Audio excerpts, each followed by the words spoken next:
Ya, orang hidup bagaimana imannya. Kekuasaan dan jabatan baru ada manfaatnya kalau dipegang tangan orang beriman. Kalau tidak, yang muncul Fir'aun. Harta baru terasa manfaatnya kalau dipegang tangan orang beriman. Itulah sebabnya bangsa kita ini bukan cuma perlu orang pintar, kita perlu orang benar.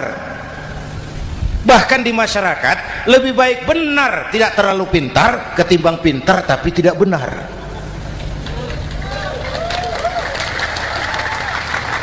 Kalau sudah pintar tidak benar rusak rakyat itu, Pak. Disuruh ngurus beras malah nimbun beras.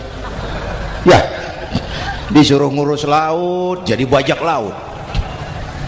Disuruh ngurus hukum, bikin hukum seperti pisau, tajam ke bawah, tumpul ke atas.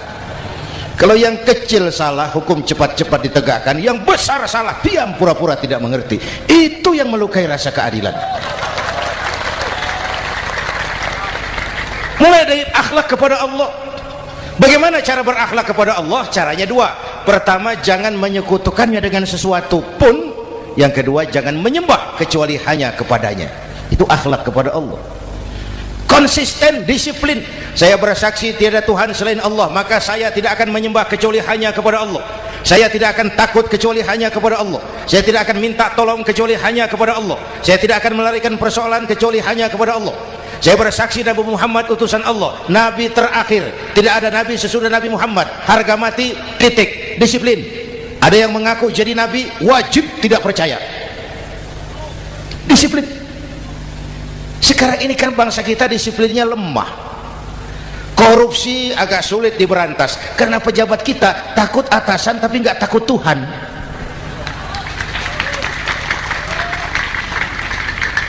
Itu sama dengan anak muda naik sepeda motor ngebut, lampu merah jalan terus, di stop sama polisi. Break. Iya Pak. Minggir. Siap. SIM ada Pak. SNK ada Pak. Tahu kau lampunya merah? Tahu Pak. Kenapa lewat terus? Saya nggak tahu, ada bapak. Itu disiplin kita. Tenang benar jawabnya, kayak orang nggak salah itu. Iman.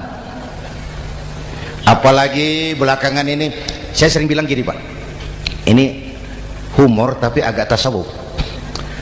Orang yang paling tenang hidupnya itu tukang parkir. Coba lihat tukang parkir, walaupun mobil banyak, mereknya bagus-bagus, tidak pernah sombong. Tenang. Nanti mobil pergi satu demi satu, habis sama sekali, dia tidak sedih. Tenang. Mobil banyak tidak sombong, mobil habis tidak sedih. Apa rahasianya? Ternyata, ini tasawufnya di sini. Tukang parkir tidak merasa memiliki, tapi merasa dititipi. Wah itu. Siapa saja yang merasa memiliki, bersiaplah kehilangan, dan itu menyakitkan. Tapi kalau merasa dititipi, jabatan, harta, anak, istri, semua titipan, hiduplah seperti tukang parkir. Pertama, titipan tidak boleh bikin kita sombong. Dititipi kok sombong, tidak pantas. Ya, Pak Zainuddin titip mobil ya, silakan. Yang punya mobil pergi, saya petatang-peteteng. Tidak pantas dititipi kok sombong. Ada orang dititipi jabatan oleh Allah sombong, dititipi sombong. Ada enggak pejabat sombong? Ada, namanya Fir'aun. Itu pejabat-pejabat sombong anak buah Fir'aun semua. Dititipi harta oleh Allah jadi orang kaya, sombong sama tetangga, tidak mau kenal orang lain, kecil semua, jalan tidak injak tanah, kuntilanak.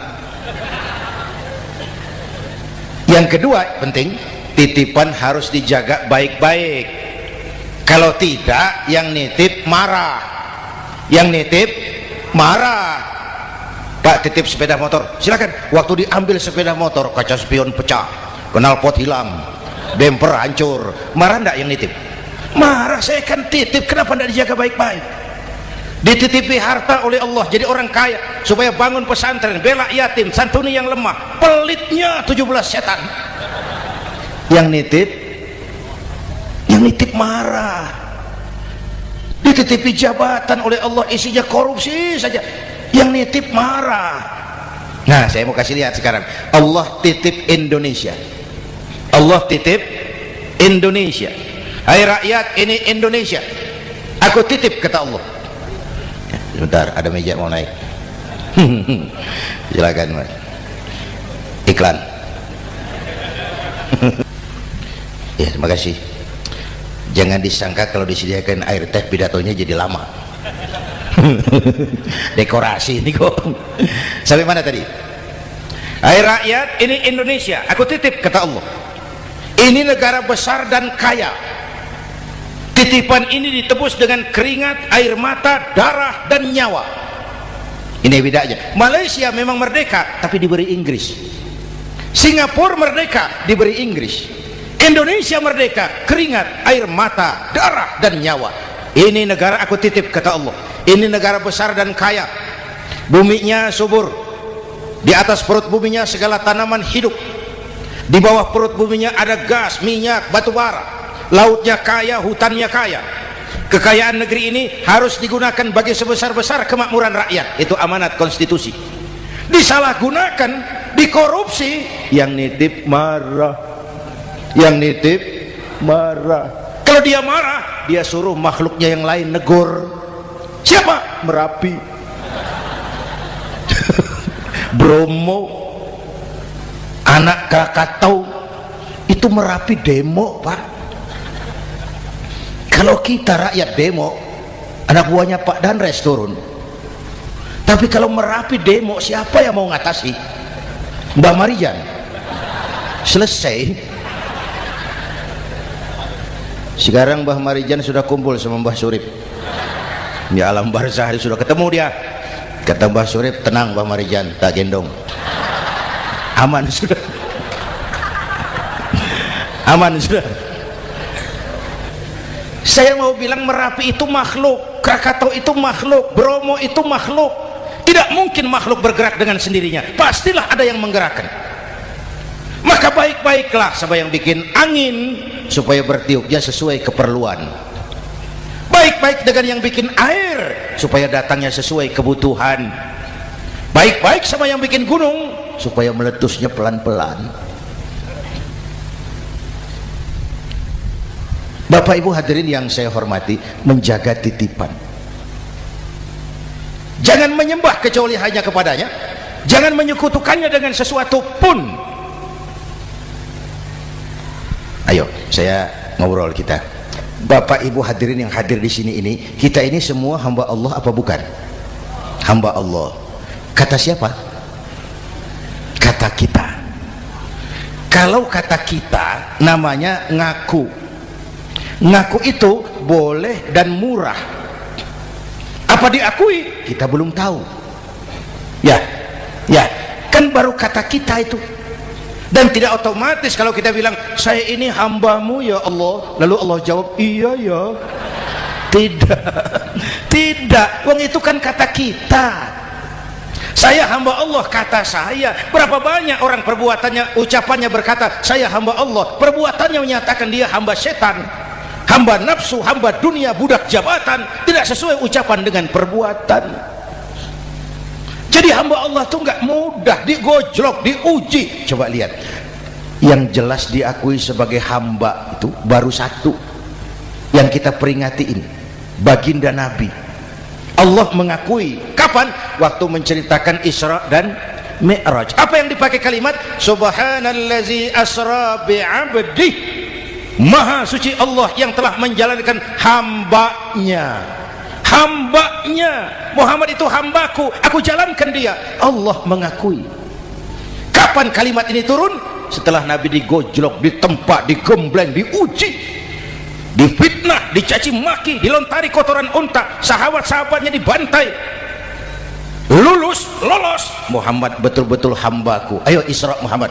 Subhanallazi asra bi'abdi, hambaku. Jadi kalau mau jadi hamba Allah ya diuji, digojlok, digembleng. Nah, mari kita lihat kehambaan baginda Nabi. Orang yang paling bersih hatinya Rasulullah. Orang yang paling baik akhlaknya Rasulullah. orang yang dosanya sudah mendapat jaminan ampun Rasulullah. Tapi Rasulullah kalau sholat malam bengkak kakinya karena rajin sujud. Hati bersih, akhlak terbaik, dosa sudah diampuni, tapi kalau sholat malam kakinya bengkak karena rajin sujud. Saya tahu di sini juga banyak yang kakinya bengkak. Cuma urusannya apa itu urusan masing-masing. Pada tingkat seperti itu Rasulullah, saya perlu Allah, saya perlu Allah, saya perlu Allah. Yang 100 tahun kita bangun selesai oleh gempa 3 menit. Ya, ya. Yang 100 tahun kita bangun ternyata selesai oleh gempa 3 menit. Kita perlu Allah, kita perlu Allah. Makanya musibah itu kan kalau menimpa orang baik-baik namanya ujian. Kalau menimpa orang setengah baik itu paru-paru yang bikin malaikat bingung. Sholat rajin, maksiat tekun, baca Quran mau, fitnah orang hobi, ngaji nyolong jalan terus. Untung di sini nggak ada yang begitu. Di Jakarta banyak, di sini insya Allah sama. Jakarta. Orang separuh-separuh seperti itu kalau dapat musibah itu namanya teguran, bukan ujian. Kenapa ditegur? Lalai. Nah, kalau orang jahat dapat musibah itu namanya persekot. Uang muka tanda jadi. Kontannya nanti di akhirat. Kalau diuji bukan saja harus sabar tapi harus lulus. Kalau ditegur introspeksi, perbaiki yang kurang, kurangi yang memang berlebihan. Bertali-tali, bersambung-sambung musibah ini. Dan musibah kalau datang tidak pernah memilih, tidak pernah memilih. Bapak Ibu hadirin yang saya muliakan, jadi mari yang pertama jaga akhlak kita kepada Allah. Jangan menyekutukannya dengan sesuatu pun, jangan menyembah kecuali hanya kepadanya. Sekarang kan musim entertain, orang pandai membangun pencitraan, orang pintar bikin bungkusan. Sekarang ini kiai sama dukun tipis bedanya. Bener Pak, pemburu hantu pakai sorban, pakai gamis, nanti kiai pakai helm. Atribut sudah kacau sekarang ini, siapa pakai apa, siapa mau jadi apa tidak jelas. Sementara masyarakat kita memang agak kutil, kurang teliti, cepat heran, gampang kagum. Pernah terjadi suatu saat tabrakan di jalan, keras sekali, korban jatuh berlumur darah, dikerubungi orang banyak. Datang wartawan mau ambil gambar dari dekat, sulit, banyak sekali orang ngerubung. Dia cari akal, tolong saya dikasih jalan ke dekat korban. Orang menoleh semua. Saudara siapa? Saya bapaknya korban, katanya. Dia mengaku bapaknya korban. Ya orang minggir semua, minggir, ada bapaknya korban. Orang minggir semua, dia maju ke depan korban. Sampai di depan korban pucat mukanya itu wartawan. Kenapa? Yang ketabrak anak monyet, Pak. Dia sudah ngaku bapaknya korban. Ini cerita pendek tapi pesannya dalam. Kalau belum kenal benar jangan cepat-cepat ngakui. Ya, rakyat harus cerdas sekarang ini. Emas pasti kuning, benar itu? Apa semua yang kuning pasti emas? Udah cerdas lah itu,